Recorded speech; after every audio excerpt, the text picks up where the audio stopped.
ఇది అప్సైటీ నువ్వు ఫస్ట్ నుంచి వాడినావా దీనికి? ఫస్ట్ నుంచి వాడినా. ఇప్పుడు ఫస్ట్ 4 సంచుల మందులోన 400 ml వేసిన, మళ్ళీ రెండోసారి 400 ml వేసిన 4 సంచులు. 3 ఎకరాలు ఎంత? 3 ఎకరాలు చేను. 3 ఎకరాలు పైన ఎన్ని మాటలు కలిపి కొట్టినావు? పైన 2 సార్లే కొట్టిన. 2 సార్లు స్ప్రే చేసినావు అంటే నువ్వు 8 సంచుల మంది వేసినావు. 3 ఎకరాలకి 2 మాటలు అడుగు మంది కలిపినావు, 2 మాటలు పైన కలిపి కొట్టినావు. చేను ఈ విధంగా ఉంది. చేను ఇట్లా ఉంది.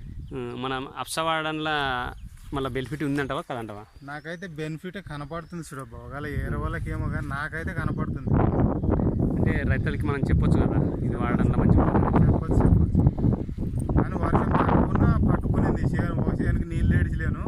ఆల్రెడీ పట్టుకునింది, నల్లగా ఉంది చేను. అయితే పక్కల చేనులు ఎర్రగా ఇది నలిపే ఉంది చేను అయితే. అదే అంటే వాటర్ తక్కువనే కూడా చేను అయితే నలుపు తగ్గలేదు, బెట్టకొచ్చలేదు, అట్లే ఉంది మంచిగా. అంటే ఇట్లా ఖచ్చితంగా మనం ఇది వాడడానికి అయితే రిజల్ట్ అయితే చేను ఈ విధంగా ఉంది.